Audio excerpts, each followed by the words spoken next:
بالله من الشيطان الرجيم بسم الله الرحمن الرحيم وصلى الله وسلم وبارك على حبيبنا محمد وعلى آله وأصحابه أجمعين.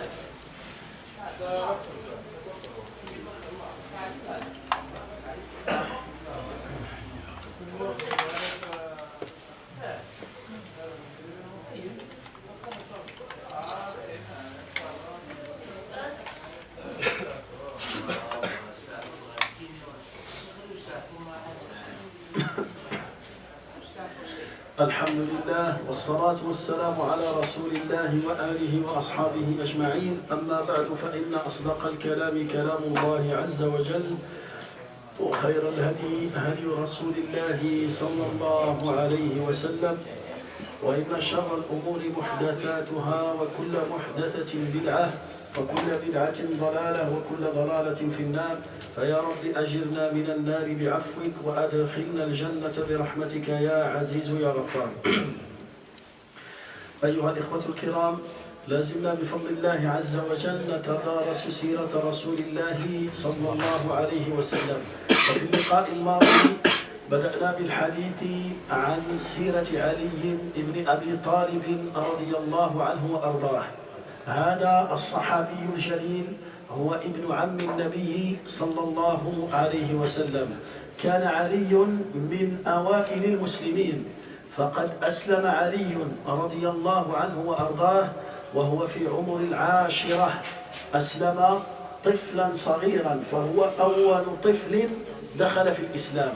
Inch'Allah mes frères, le mardi dernier, on a commencé de parler sur la biographie d'un compagnon qui s'appelle Ali ibn Abi Talib. C'est le cousin du prophète sallallahu alayhi wa sallam. Et on a dit que ce compagnon était le premier enfant qui s'est converti.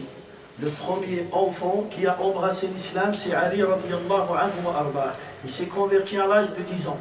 Quand il avait 10 ans, il a embrassé l'islam. Et aujourd'hui, Inch'Allah, on va raconter sa manière d'embrasser l'islam. يقول علي رضي الله عنه وأرضاه يقول كنت أعيش مع النبي صلى الله عليه وسلم. Ali رضي الله عنه وأرضاه, il était hébergé chez le prophète sallallahu alayhi wa sallam. Il habitait avec lui depuis l'âge de 5 ans. Depuis l'âge de 5 ans, Ali vit avec le Nabi alayhi salatu wa salam, avec Khadija et avec les enfants du prophète sallallahu alayhi wa sallam. Quand le prophète alayhi salatu wa salam, il a reçu la révélation, لما أنزل القرآن أنزل الله القرآن على النبي صلى الله عليه وسلم اقرأ باسم ربك الذي خلق. ذهب النبي صلى الله عليه وسلم وأخبر خديجة رضي الله عنها. Le prophète alayhi salatu wa salam, il est retourné chez lui et il a raconté cette histoire à Khadija. Khadija radiyallahu anha, il a rassuré le prophète alayhi salatu wa salam et il a accepté l'invitation de Nabi sallallahu alayhi wa sallam à cette religion. Après, le prophète alayhi salatu wa salam, il a proposé l'islam à son cousin Ali radiyallahu anhu wa ardah. يقول علي رضي الله عنه وأرضاه عرض النبي صلى الله عليه وسلم علي الإسلام. Le prophète عليه الصلاة والسلام, il lui a proposé la religion. فقال علي دعني أفكر. Laisse-moi, je vais réfléchir et demain je te donne une réponse. Là, il parle avec un enfant de 10 ans. Il parle avec un enfant de 10 ans. Le prophète alayhi salatu wa salam قال له, écoute, si tu refuses, alors il faut pas raconter ça à ton père ni à personne. C'est entre nous. Il faut pas raconter ce que je t'ai proposé. Là, c'était encore da'wa en secret. C'était encore, le Nabi sallallahu alayhi wa sallam, il faisait da'wa en secret. Il commence par ses proches. Il a commencé par Khadija, et là il va présenter à Ali radiyallahu anhu wa arda. Le lendemain, Ali, il a accepté. Il lui a dit, Rasulallah, j'accepte et je vais te suivre. Je suis avec toi. Après certains jours, après des semaines, après un mois, après 2 mois, Abu Talib, le père de Ali, il a remarqué un jour, il est passé à côté de Kaaba et il a vu que le prophète alayhi salatu wa salam il fait des gestes, et à côté de lui, Ali, il fait pareil comme lui. Enfin, il a laissé le prophète alayhi salatu wassalam avec son fils. Ils ont fini, il a appelé son fils. Fanada Ali. فسأله أبو طالب فقال يا علي ما تفعل? Qu'est-ce que tu fais? C'est quoi ces gestes que vous faites toi et ton cousin? C'est quoi ça? فقال له علي إني آمنت بالله وبرسوله. Il lui dit, mon cousin, il m'a dit que je suis un messager de Dieu et moi je crois en lui et je le suis. Je suis en train de pratiquer sa religion et de suivre sa religion. فقال أبو طالب, maintenant la réponse du père. فقال أبو طالب إن محمد لا يدعوك إلا إلى الخير فالزمه. Mais le ton cousin, s'il te propose quelque chose, il t'invite vers le bien. Alors il faut le suivre et il ne faut pas le laisser seul. Reste avec lui. فقال له علي يا أبتي لماذا لا تتبعه? Pourquoi toi tu ne suis pas? فقال له إني لا أرغب عن دين آبائي. Moi, je suis attaché à la religion de mes parents. Toi, tu es un enfant, tu peux le suivre. Moi, entre moi et mes parents, et j'ai une place dans la communauté, je suis quelqu'un parmi les anciens, parmi les chefs de Quraysh, je ne peux pas le suivre. Mais toi, reste à côté de ton cousin. Parce que ton cousin, il te propose que des choses bien. Il t'invite vers des choses bien. Alors là, les savants, quand ils ont expliqué cette histoire, ils ont dit, subhanallah, le père, il voit que son fils, il pratique une autre religion. Lui, il adore des statues, le père, il adore des statues, ya'budu al-asnam, et c'était ça la religion de ses parents, de ses grands-parents. Et avec ça, il voit son fils en train de suivre une autre religion, il ne l'a pas interdit. Au contraire, il lui a dit, suis ton cousin, car c'est quelqu'un qui t'invite vers le bien. لماذا؟ قالوا لأن النبي صلى الله عليه وسلم قبل النبوة كانت أخلاقه حميدة وطيبة. Parce que le prophète Mohammed صلى الله عليه وسلم, avant la révélation, il avait un bon comportement, il avait une bonne relation avec sa famille, surtout avec sa famille. C'est pour cela son oncle, maintenant c'est son oncle, Abu Talib, il dit à son fils, reste avec ton cousin. C'est quelqu'un de bien, il t'invite vers le bien, il te propose des choses bien. Pourquoi il a dit ça? Parce que il a vu que Muhammad alayhi salatu wassalam, il a vu son bon comportement. Il a vu que c'est quelqu'un qui dit la vérité, c'est quelqu'un qui est digne de confiance, c'est quelqu'un qui ne fait pas les péchés, c'est quelqu'un qui est correct, qui est honnête et qui est juste, et qui est bon. Alors là, ça nous montre l'importance du bon comportement. Ça nous montre la valeur et l'importance de bon comportement pour gagner les cœurs. Tu peux gagner même le cœur de ton ennemi. Avec ton bon comportement, tu peux gagner le cœur de ton ennemi. Allah Ta'ala يقول فإذا الذي بينك وبينه عداوة كأنه ولي حميم. Si tu veux calmer ton ennemi et tu veux calmer sa colère, il faut se comporter avec lui comme tu te comportes avec ton ami intime. فإذا الذي بينك وبينه عداوة كأنه ولي حميم. فلذلك النبي عليه الصلاة والسلام, il a gagné le cœur de Ali radiyallahu anhu et il a gagné le cœur de son oncle grâce à quoi? Grâce à son bon comportement.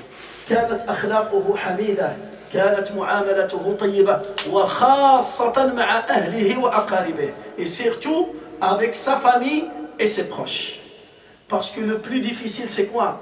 C'est d'avoir un bon comportement avec ta famille, avec tes proches. C'est ça le plus difficile. Avoir un bon comportement avec tes amis, avec tes collègues au travail, avec les gens que tu te rencontres de temps en temps, c'est facile. Tout le monde peut faire ça. Mais avoir une bonne relation et un bon comportement avec ta famille, avec tes proches, c'est très difficile. Parce que c'est des gens que tu fréquentes tout le temps. Tu viens avec eux. Au moment de la colère, ils sont avec toi. Au moment de pauvreté, ils sont avec toi. Au moment où tu tombes malade, ils sont avec toi. Au moment de pauvreté, ils sont avec toi. Alors là, ça montre vraiment est-ce que tu as un bon comportement ou bien tu as un mauvais comportement. Je répète ça, la règle. Si tout le monde témoigne que tu as un bon comportement et ta famille, tes parents, ta femme, tes enfants, tes frères, tes sœurs, ils vont dire il a un mauvais comportement, alors tu es mauvais, tu n'es pas bon. Tous tes amis à l'extérieur, ils vont dire il est bon, et ta famille, ils vont dire il est mauvais, tu es mauvais. Tes parents, ils vont dire il est mauvais, tu es mauvais. Ta femme, tes enfants, ton mari, tes frères, tes sœurs, tes cousins, tes tantes, tes oncles, ils vont dire t'es mauvais, t'es mauvais. Même si c'est tes copains, ils vont dire il est bon. فلذلك النبي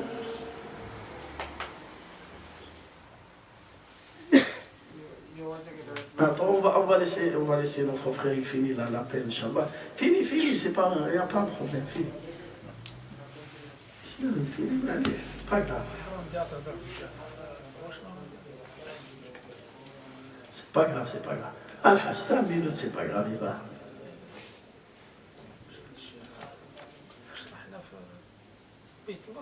On est à la mosquée de Gonesse. L'ancien mosquée de Gonesse. C'est l'ancien mosquée de Gonesse. Parce qu'il y a une nouvelle, Inch'Allah. Ça va venir, Inch'Allah. Avec la grande, quand ça va venir la grande, c'est pas grave, il y aura une distance entre l'imam et les gens. Il va se couvrir là-bas, il va parler, il n'y a personne qui va le voir. Hajj. On t'a pardonné aujourd'hui, c'est bon? C'est pas grave. La prochaine fois, tu vas payer une amende. C'est bon? Inch'Allah. فقلت النبي عليه الصلاة والسلام, quand il a proposé l'islam à son cousin, il a dit je vais réfléchir. Le lendemain, il a accepté. Et il a caché ça sur son père. Quand son père il a vu de ses propres yeux, il lui dit qu'est-ce que tu es en train de faire? Il lui dit je suis en train de suivre la religion de mon cousin. Son père il lui dit reste avec ton cousin et accroche-toi avec lui. Et qu'est-ce qu'il a fait? Sayadhabu Abu Talib, il a Ja'far. Il y a le frère de Ali qui s'appelle Ja'far. Ils avaient presque le même âge. Il ramène Ja'far, il lui dit va, suis ton cousin et suis ton frère. Et il a envoyé Ja'far pour embrasser l'islam. Alors c'est le père qui a fait ça. Il a laissé Ali, il a ramené son autre fils, son autre enfant. Il lui a dit va, reste avec le prophète alayhi salatu wassalam et suis ton frère Ali radiyallahu anhu wa arda. Pourquoi le père il a fait ça? Regardez, il fait confiance à cet homme-là. Il va lui envoyer ses 2 enfants de 10 ans. Ja'far il avait à peu près 8 ans, 9 ans, l'autre 10 ans, c'est des enfants. Imagine-toi, est-ce que tu peux laisser tes enfants à n'importe quelle personne? Hein?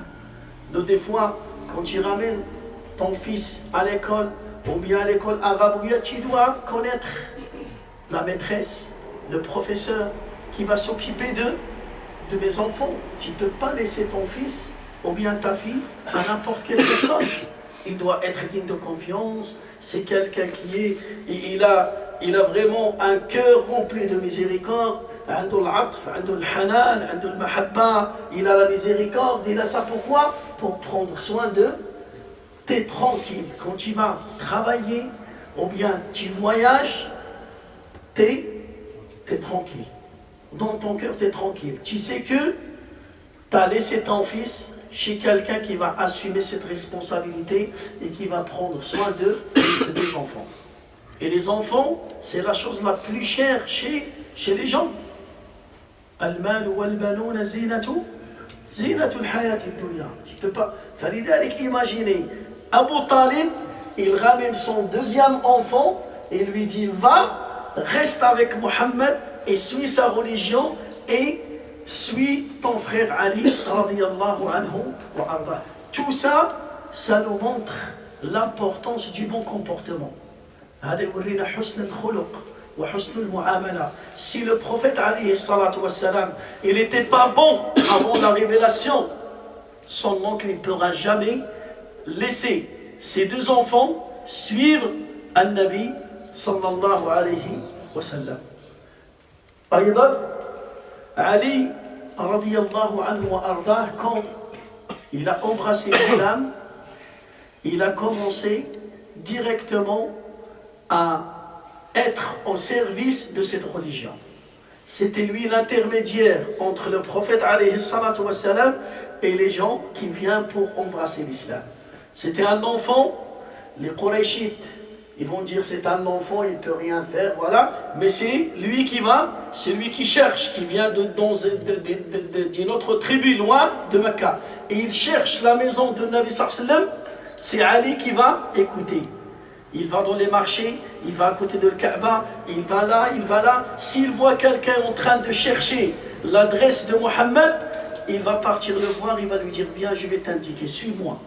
Suis-moi de loin. Il va le suivre jusqu'à ce qu'il va se rencontrer avec le Nabi sallallahu alayhi wa sallam. Et on va arriver à une histoire d'un compagnon qui s'appelle Abu Dharr al-Ghifari.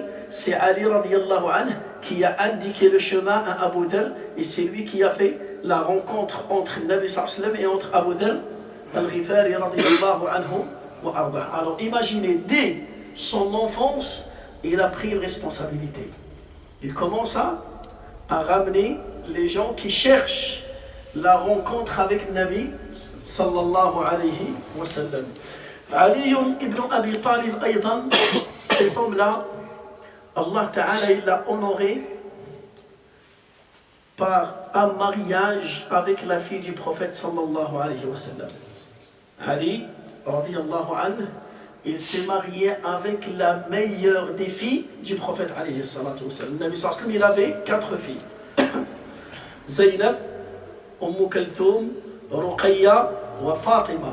Mais la meilleure des 4, c'était Fatima radiyallahu anha. Et c'était la plus petite. C'est la petite fille. Fatima radiyallahu anha, il s'est marié avec Ali à l'âge de 18 ans. Fatima, il avait 18 ans et Ali, il avait à peu près 26 ans. Enfin, il s'est marié avec elle. Ils ont fait le mariage. Allah Ta'ala, il a donné à ce couple des enfants. Il a donné Al-Hassan, c'est le premier. Et après, c'est Al-Hussein et une autre fille qui s'appelle Kalthoum. Trois enfants. 2 garçons et une fille. Al-Hassan ou Al-Hussein, ce n'est pas des jumeaux. Al-Hassan ou Al-Hussein, ce n'est pas des jumeaux. Al-Hassan, c'est le plus grand. Al-Hussein, il est moins âgé que Al-Hassan. Ali radiyallahu anhu, Allah Ta'ala, il l'a honoré et il s'est marié avec Fatima radiyallahu anha wa ardaha.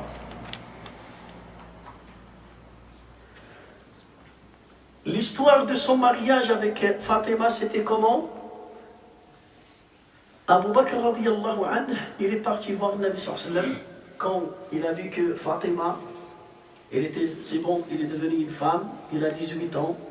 Il est parti demander la main de Fatima radiyallahu anha. Il veut se marier avec la fille du prophète alayhi salatu wassalam. Le prophète sallallahu alayhi wa sallam, il a refusé. Regardez, Abu Bakr. Deuxième, il est venu Omar radiyallahu anhu. Il a refusé.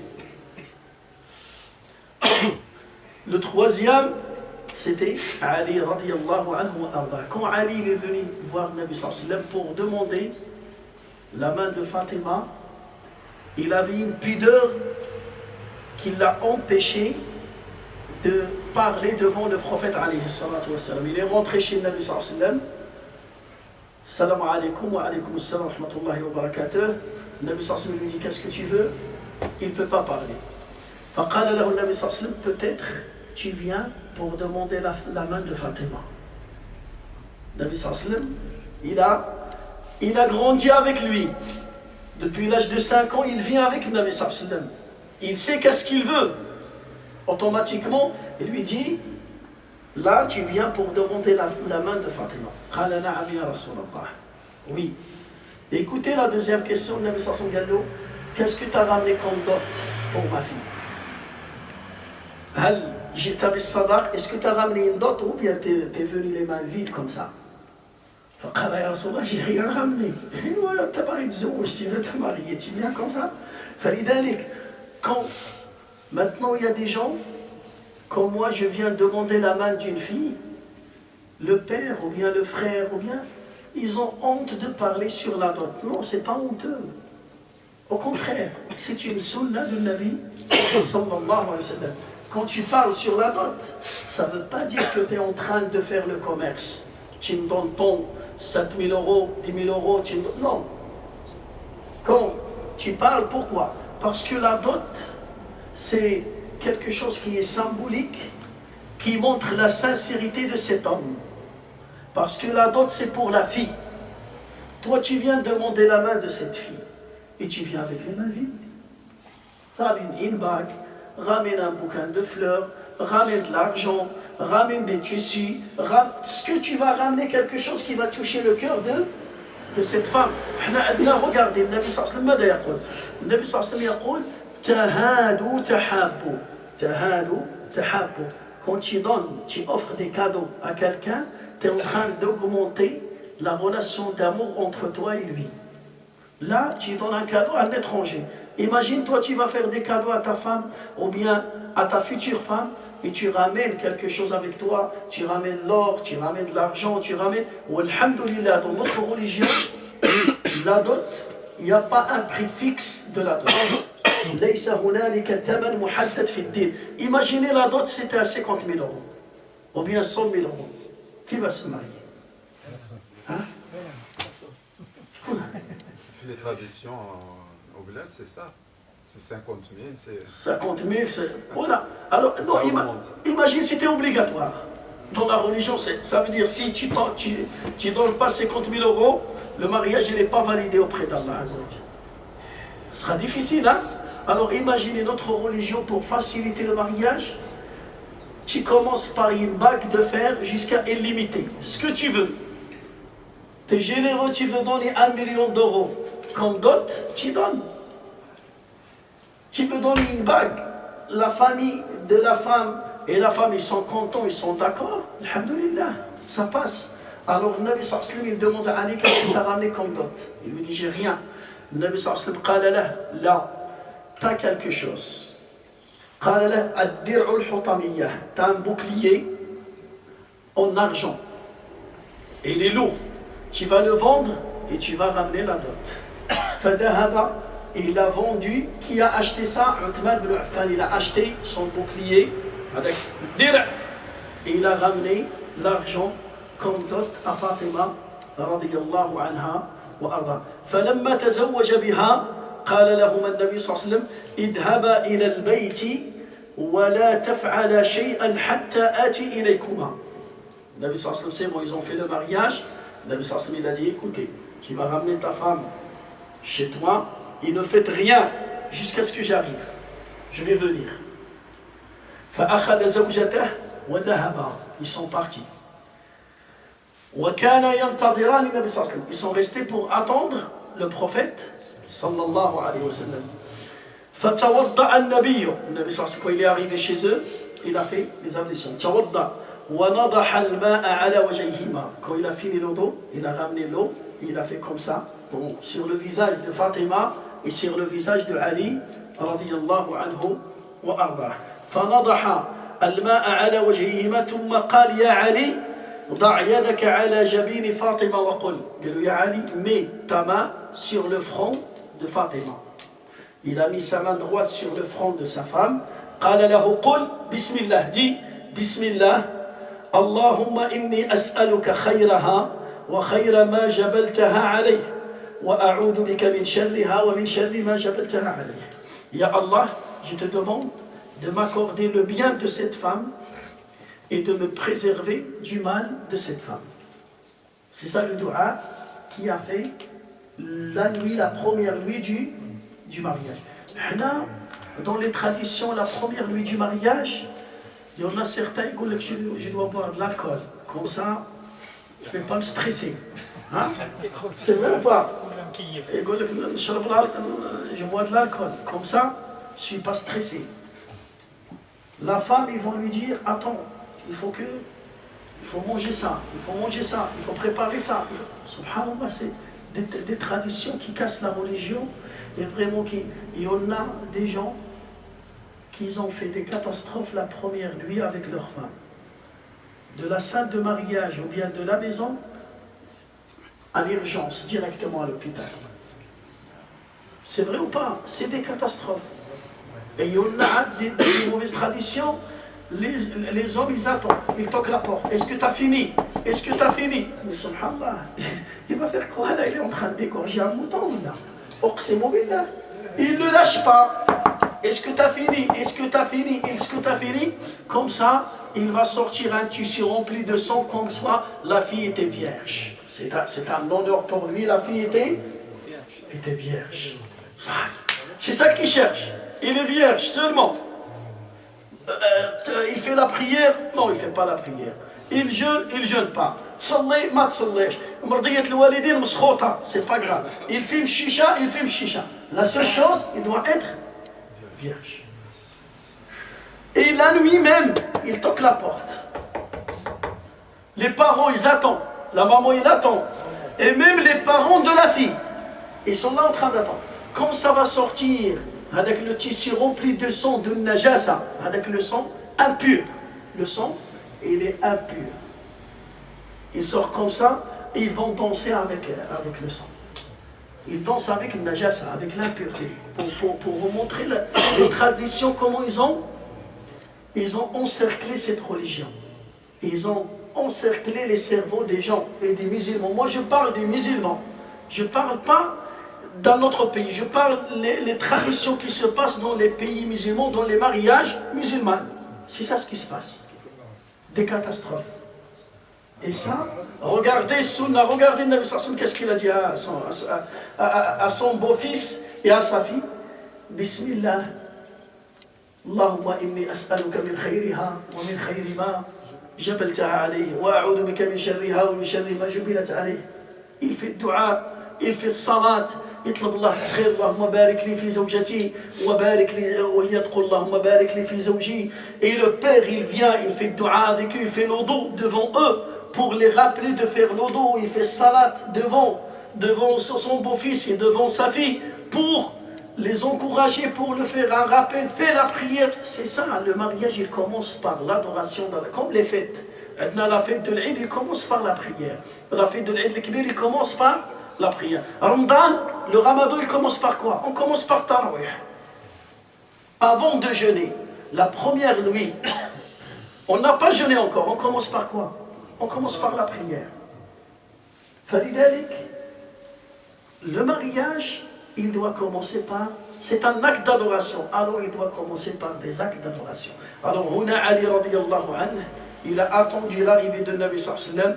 Le Nabi sallallahu alayhi wa sallam, il lui a enseigné ce dua magnifique qui va rassembler ce couple dans la miséricorde et dans l'amour. Ba'da dalik, je vous ai raconté déjà que Ali radiyallahu anhu, il a voulu se marier avec une deuxième femme. Il était avec Fatima et ils l'ont proposé de se marier avec la fille d'Abu Jahl. C'était une fille qui s'est convertie. C'est une fille qui s'est convertie à l'islam. Et il est parti voir le Nabi sallallahu alayhi wa sallam pour demander son avis. Le Nabi sallallahu alayhi wa sallam, il l'a interdit de se marier avec elle. Il lui a dit non. Ça va faire du mal à ma fille. Ça va faire du mal à ma fille. Parce que tu vas te marier avec une deuxième femme. Alors, je t'interdis de se marier avec elle. Et deuxième chose, il lui a dit, tu ne peux pas rassembler la fille du prophète d'Allah avec la fille de l'ennemi d'Allah Azza wa Jal chez toi. Tu ne peux pas les rassembler. Hadi bintu adouillah, elle est musulmane. Mais il l'a interdit de se marier avec une autre femme dans la présence de Fatima radiyallahu anha wa ardaha.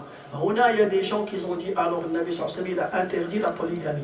Là, et les savants, ils ont dit non, ça c'est spécial parce que Fatima, c'est pas une fille normale, c'est la fille du prophète. C'est comme la fille d'un roi. Le roi, il te donne sa fille. Est-ce que tu peux te marier à une autre fille? بنات الملوك وبنات الأنبياء لا يتزوج عليهم. Ça c'est l'exception. C'est la fille d'un prophète. La fille du prophète, tu vis avec elle jusqu'à la mort. Tu ne peux pas te marier de femme. Parce que la fille du roi aussi, toi tu es marié avec la fille du roi, ou bien la sœur du roi, tu ne peux pas te marier deuxième femme. C'est impossible. Tu ne peux même pas penser. Tu ne peux même pas penser à se marier avec un autre. C'est vrai ou pas? C'est la règle. Mais les autres femmes, c'est autorisé. C'est pas comme la fille d'un prophète ou bien la fille d'un roi. فلذلك النبي صلى الله عليه وسلم il a interdit Ali, et Ali il a refusé ce mariage. Il est resté avec sa femme Fatima radiyallahu anha wa arda. Un jour Ali radiyallahu anhu, il était avec des gens, avec des compagnons, avec des gens, et c'est vrai, les Arabes à l'époque, les Arabes, chacun il commence à parler de ses parents, de ses grands-parents. Mon père était tel, mon père était tel, mon père il a fait, mon père il a fait. Enfin, Ali radiyallahu anhu, il était présent avec ces gens-là. Et ils l'ont provoqué pour qu'il parle. Lui, il ne veut pas parler de sa famille. Mais eux, tellement, les gens, ils ne s'arrêtent pas, moi. Alors, Ali radiyallahu anhu, il a dit, ok, je vais vous dire. Vous voulez que je parle? Je vais parler. Faqal, maintenant il va parler de sa valeur, la valeur de Ali radiyallahu anhu. Qal, Muhammadun al-Nabiyyu akhi wa sihri. Muhammad était mon frère et c'est mon beau-père. Pourquoi il a dit mon frère? Parce que le Nabi sallallahu alayhi wa sallam, il a grandi à la maison de Abu Talib. Quand Abdul Muttalib, le grand-père de Nabi sallallahu alayhi wa sallam, est décédé, il a laissé, le prophète il avait l'âge de 8 ans. Alors depuis cet âge, le prophète sallallahu alayhi wa sallam, il vit avec Abu Talib et avec la femme de Abu Talib qui s'appelle Fatima bint Asad, la mère de Ali radiyallahu anhu. C'est la mère de Ali et le père d'Ali qu'ils ont éduqué Nabi alayhi salatu wa salam jusqu'à son mariage avec Khadija, jusqu'à l'âge de 25 ans. Il est resté avec le père de Ali et la maman de Ali. C'est pour ça qu'il a dit, le prophète c'est mon frère et c'est mon beau-père. Maintenant il commence à parler de sa valeur. Muhammadun al-Nabiyyu akhi wa sihri wa Hamzatu sayyidu ash-shuhada'i ammi. Et comme Hamza, le prince des martyrs, c'est mon oncle, c'est le frère de mon père. يقول وجعفر الذي يمسي ويضحي يطير مع الملائكة ابن أمي. Ja'far, un jour dans un combat qui s'appelle le combat de Mu'tah, Ma'rakat Mu'tah, Ja'far radiyallahu anhu, les ennemis, ils ont coupé ses mains, ses deux mains et ses deux pieds. Ils l'ont tué. Le Nabi sallallahu alayhi wa sallam, il a dit, Allah il va remplacer à Ja'far des ailes avec lesquelles il va voler au paradis. Alors, Ali il a dit, Ja'far, qui va voler au paradis, c'est mon frère. C'est le fils de ma mère. C'est mon frère. Wa bintu Muhammadin sakani wa zawji. La fille de Muhammad, c'est ma femme. منوط لحمها بدمي وعظمي وصبط أحمد ولداي منها. الحسن والحسين c'est mes enfants. فأيكم له نسب كنسبي أو فأيكم له سهم كسهمي. Alors est-ce qu'il y a parmi vous quelqu'un qui a cette place comme la mienne? Il n'y a personne. Son beau-père c'est Nabi sallallahu alayhi wa sallam. Son oncle c'est Hamza. Son frère c'est Ja'far. Sa fille c'est Fatima. Ses enfants c'est Hassan ou Hussein. Ça veut dire Ali radiyallahu anhu, il a une grande place. Et il était obligé de parler. أيضا علي رضي الله عنه وأرضاه, quand on va étudier sa biographie, on va voir que Ali était le quatrième calife en islam. Après le décès de Uthman radiyallahu anhu wa ardah, c'était en 35 après l'immigration, 35 ans après l'immigration. في السنة الخامسة والثلاثين بعد الهجرة. تولى علي رضي الله عنه. Ali est devenu le gouverneur, Amir al-Mu'minin, le chef des croyants. فهنا, à l'époque de Ali, il y a des grands événements qui vont se passer. Des grands événements. Pourquoi? Parce que déjà, Uthman, qui était calife, Uthman, il y a des gens qui ont tué Uthman dans sa maison. Un groupe, des malfaiteurs, ils ont tué Uthman, c'était le calife, ils ont tué le gouverneur dans sa maison. Ils l'ont tué et il était en train de lire le Coran. Il était en train de lire le Coran et ils l'ont tué. Alors là, quand ils ont tué Uthman radiyallahu anhu, il y avait un autre compagnon, c'était le cousin de Uthman qui s'appelle Muawiyah ibn Abi Sufyan, c'est son cousin. Était lui le chef en Irak, Ficham, en Irak, la Syrie, Palestine, c'était lui le chef. En Iran, tout ça, on s'appelle ça Sham. C'était lui qui gère ces pays-là. Alors là, le cousin de Uthman, dans notre religion, quand quelqu'un il tue une autre personne par injustice, la famille de celui qui est décédé, ils vont demander au juge, ils vont déposer plainte contre telle personne, on veut le qisas, on veut que cet homme-là il sera puni. Alors c'est ça ce qu'il a fait, Muawiyah. C'est son cousin, il a dit, moi, je demande de tuer les tueurs de Uthman radiyallahu anhu. Ali radiyallahu anhu était à Médine. Et il a accepté d'être le gouverneur. Ils l'ont forcé, Sahaba radiyallahu anhum, ils ont forcé Ali d'accepter. Quand Ali l'a accepté, Muawiyah normalement, il doit être sous l'ordre de Ali. Parce que c'est Ali, c'est lui le chef. Et l'autre, c'est comme on va dire, c'est le préfet de l'Wali al-Ahad Jihad. Alors, il doit suivre l'ordre de Ali. Ali radiyallahu anhu, il lui écrit un message, voilà, je suis maintenant le gouverneur, tu dois exécuter à mes ordres. Tu restes là-bas comme tu étais, je ne vais pas te changer. Mais l'autre Muawiyah, il a dit non, moi si tu veux que je serai sous ta responsabilité, il faut tuer les tueurs de Uthman. La budda an taqtulu qatalata Uthman. Ali radiyallahu anhu lui a dit, écoute, les tueurs de Uthman, ils sont nombreux. Et c'était vraiment beaucoup de personnes qui ont participé pour tuer Uthman. Des gens qui sont dans l'armée, des gens qui tiennent la force à Médine. Ils étaient nombreux. Les esclaves, ils étaient avec eux. Les bédouins, ils étaient avec eux. Beaucoup de soldats, ils étaient avec eux. Ça veut dire qu'ils avaient un pouvoir.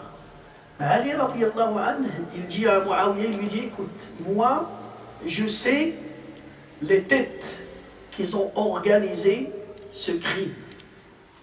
Attends, on va calmer les choses, ça va se calmer, et tous les musulmans, ils vont accepter que je suis le nouveau gouverneur, le nouveau chef d'État, et on va calmer. Quand ça se calme, et les choses ils vont revenir à leur place, là on va sortir un par un. Viens, toi, tu as participé, viens, toi, tu as participé. Comme ça, on va réussir à pratiquer la loi et à faire un jugement qui est juste.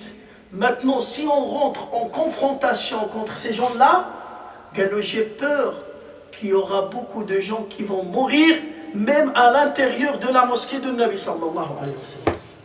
Et c'est ça ce qui... Alors, Ali radiyallahu anhu, il a pensé à quoi?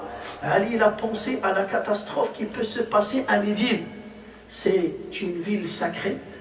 Il y a la mosquée de Nabi sallallahu alayhi wa sallam, il y a la tombe du prophète alayhi salatu wa salam, il y a les tombes de Sahaba, il y a des enfants, il y a des femmes, il y a beaucoup de personnes, beaucoup de Sahaba. Il y avait là, à cette époque-là, beaucoup de compagnons. Et c'était des vieux. Les compagnons, c'était vraiment dans l'âge de vieillesse. Alors, et si on rentre en confrontation contre les tueurs de Uthman radiyallahu anhu, ils sont nombreux, ils ont une force, alors ça peut se passer des catastrophes et des catastrophes, même à l'intérieur de la mosquée de Nabi alayhi salatu wassalam. C'est pour cela le mieux de calmer les choses. Et c'est ça le problème qui s'est passé entre Muawiyah et Ali radiyallahu anhu. L'autre, il voit, il dit non, on doit pratiquer le Coran. Le Coran, il te dit an-nafsu bin-nafs. Celui qui a tué quelqu'un, il doit être puni. Ali radiyallahu anhu, il lui dit oui, Allah ta'ala, il dit ça, mais ce n'est pas le moment de pratiquer. On ne peut pas pratiquer ça maintenant. On n'a pas la force pour pratiquer ça. Moi, je pense aux événements qui vont se passer après. Moi, je pense aux dégâts. Alors, c'était ça, la divergence entre Ali radiyallahu anhu et Muawiyah. C'est pour cela qu'il y avait une guerre qui s'est produite entre les deux. Parce que Ali radiyallahu anhu, après quand Muawiyah il a refusé, Ali il a décidé de partir vers Sham, vers Muawiyah. Muawiyah Aïdan il est sorti pour se rencontrer avec Ali. Il y a les deux armées qui se sont rencontrées. Là, avec les soldats de Ali, il y a les tueurs de Uthman. Ils sont toujours là. Ils sont toujours là. Ali radiyallahu anhu, il a fait une négociation avec Muawiyah radiyallahu anhu. Ils ont envoyé, chacun il a envoyé un messager, c'est tout, des ambassades. Ils ont trouvé une solution. La solution c'est quoi? C'est que on va calmer les choses jusqu'à ce que ça va calmer et après on va ramener les criminels et on va les punir. Les soldats qui étaient avec Ali, c'est des coupables, il y a des coupables. Qu'est-ce qu'ils vont faire? Pendant la nuit, il y a les deux armées qui sont à côté, un à côté de l'autre. Pourquoi? Moi j'ai mon cousin qui est là-bas, et moi je suis avec Ali, et mon cousin il est là-bas, mon oncle il est avec les autres, moi, mon beau-père il est là-bas, moi je suis là, c'est la famille. Alors là, pendant la nuit, les coupables, qu'est-ce qu'ils vont faire? Ils vont commencer à tuer des soldats. Ils sont avec eux, ils ont commencé à tuer des soldats dans l'armée de Ali. Pour dire à Ali que les soldats de Muawiyah, ils nous ont attaqués pendant la nuit. Et c'est ça ce qui s'est passé. Regarde, ils ont tué, alors vous n'avez pas respecté votre promesse. Il y avait la guerre qui s'est reproduite entre les deux armées, entre les deux groupes des croyants. Et Allah Ta'ala, il ne parle de ça. Deux groupes des croyants, ils peuvent se battre entre eux. Allah Ta'ala il nous dit, si vous voyez deux groupes des croyants qui se battent entre eux, il faut trouver une solution entre les deux, il faut les réconcilier. Mais si un il accepte la réconciliation et l'autre il refuse et il veut attaquer, là on doit aider celui qui a accepté la réconciliation. Alors c'est ça ce qui s'est passé. Et après, Ali radiyallahu anhu, c'était le combat, c'était l'armée de Ali qu'ils ont gagné. Quand c'est bon, ils risquent de gagner à 100%. Les soldats de Muawiyah, ils ont levé le Coran comme ça. Attendez, on va arrêter la guerre, c'est le Coran qui va juger entre nous. Ça veut dire, ils ont dit, on va appeler les savants, c'est eux qui vont dire, voilà ce qu'il dit là, voilà, et on accepte le jugement. Mais on arrête de couler le sang. Ali radiyallahu anhu, qu'est-ce qu'il a fait? Il a accepté. Pourquoi? Parce que Ali, son but, c'est pas de tuer les musulmans, c'est pas de tuer les croyants, c'est pas... Non. Alors il a accepté. Quand il a accepté, c'est là que ça va se passer. Là, le premier groupe qui va sortir, Al-Khawarij. C'est là, le premier groupe, Al-Khawarij. Qu'est-ce que ça veut dire, Khawarij? C'est ceux qui ont sorti de l'obéissance de Ali radiyallahu anhu. Qu'est-ce qu'ils ont dit?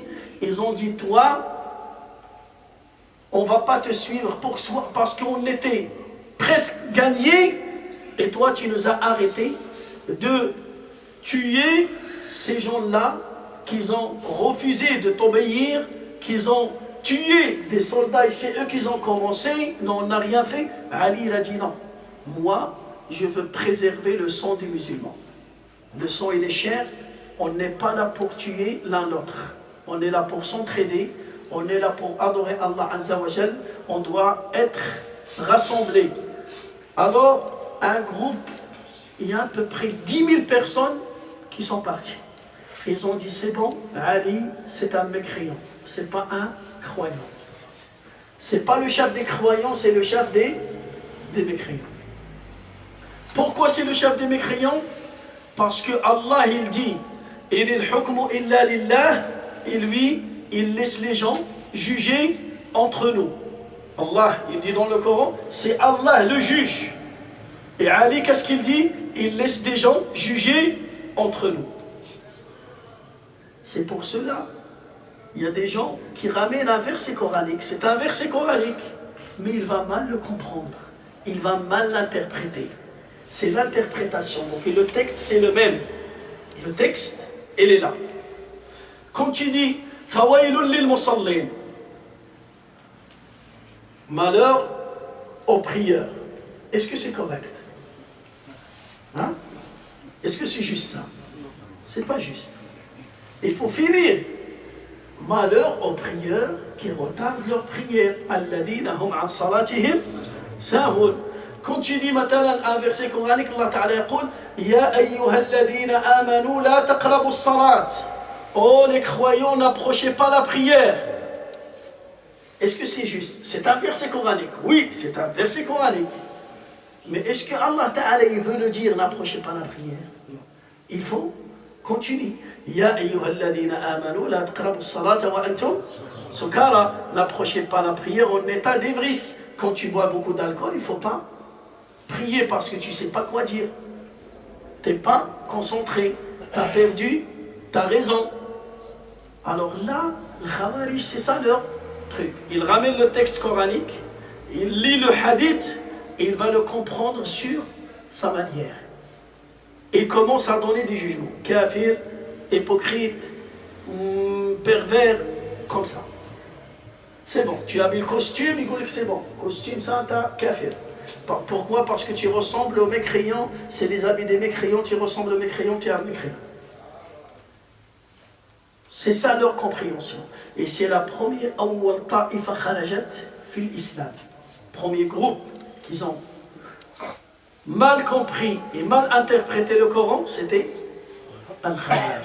Et ils ont déclaré la guerre contre Ali, radiyallahu anhu, et contre tous les musulmans. فلذلك هذو الخوارج, quand ils vont dire kafir, qu'est-ce que ça veut dire? Ça veut dire tous les musulmans, dans leurs yeux c'est des koufars, sauf celui qui suit leur groupe. C'était avec eux, dans leur groupe, dans leur manière de réfléchir, t'es musulman, t'es croyant, tu mérites le paradis. Si tu comprends autrement et tu t'habilles autrement, c'est bon. T'es mécréant, t'es non-croyant, t'es associateur et tu mérites l'enfer. Et c'est ça qui fait les catastrophes qu'on voit. Les catastrophes qu'on voit, c'est bon. Tu vois la personne, elle était dans les boîtes de nuit, aujourd'hui.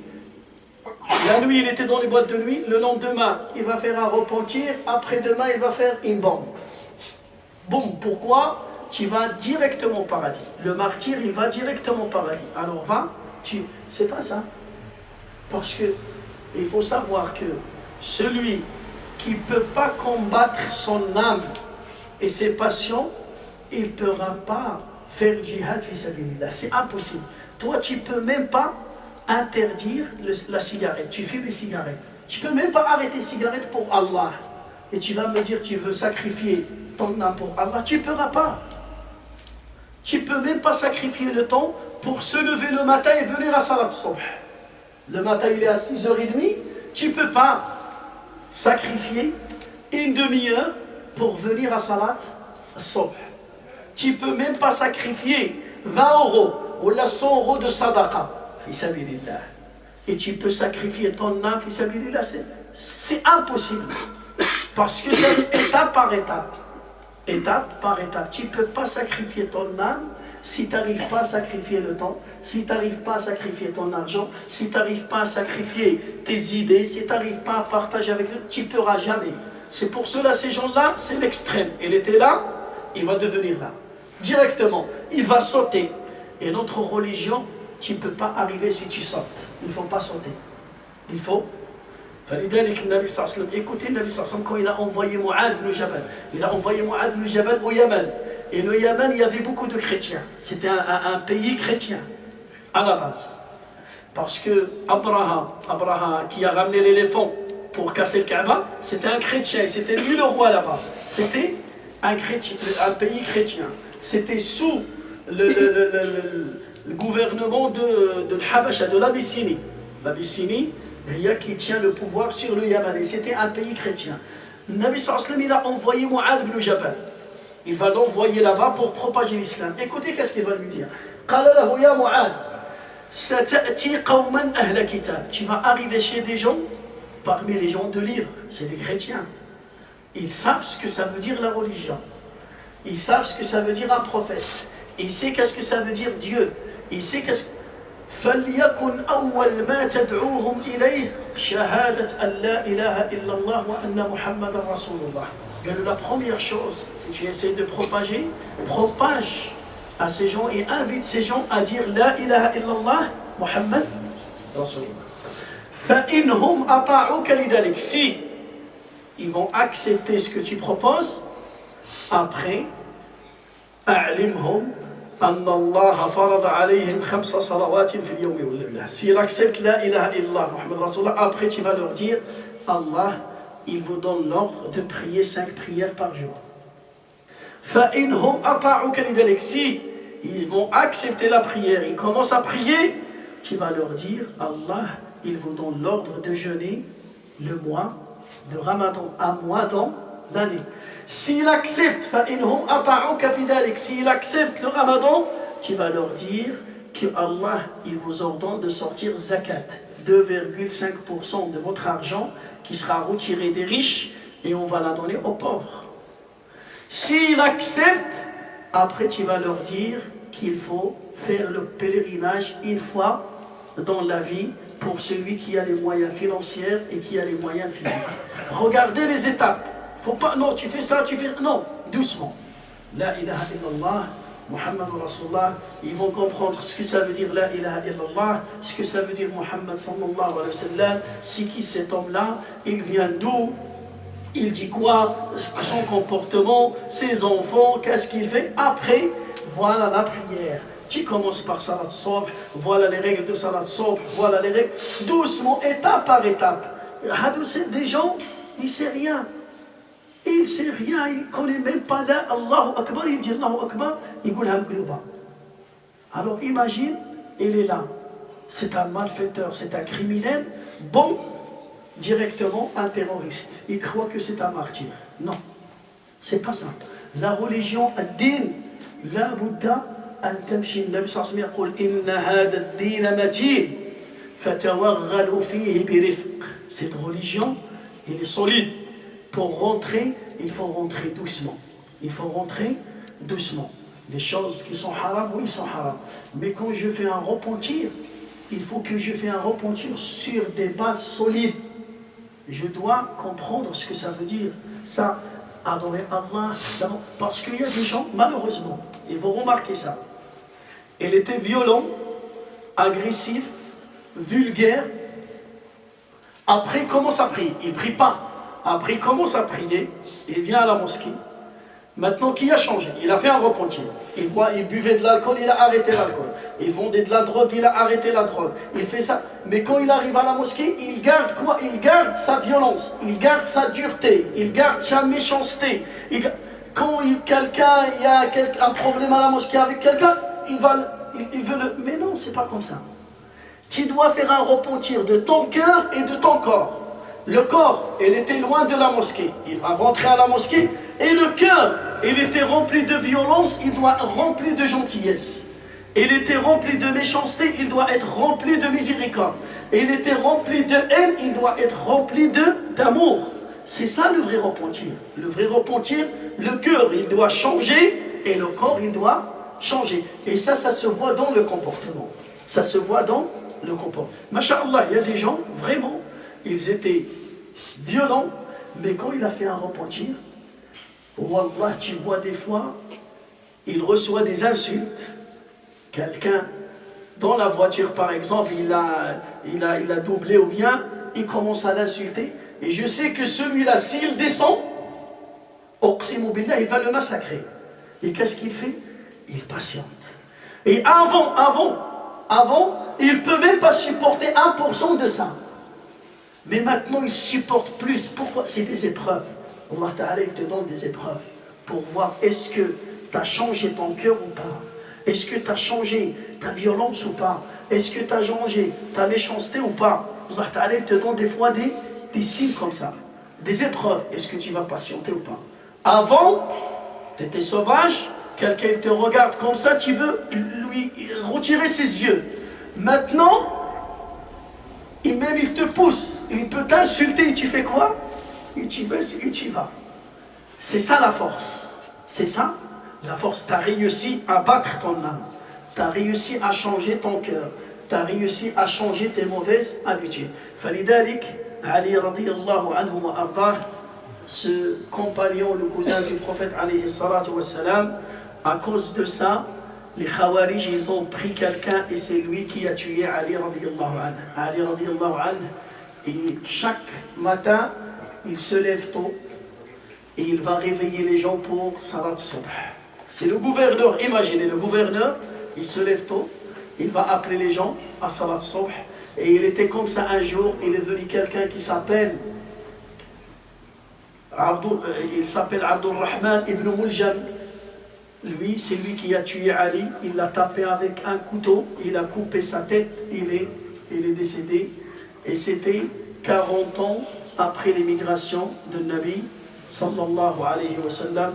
Allahumma allimna ma yanfa'una, fana bima 'allamtana, wa zidna ilman ya rabbal alamin. Subhana rabbika rabbil izzati 'amma yasifun, wa salamun 'alal mursalin, walhamdulillahi rabbil alamin.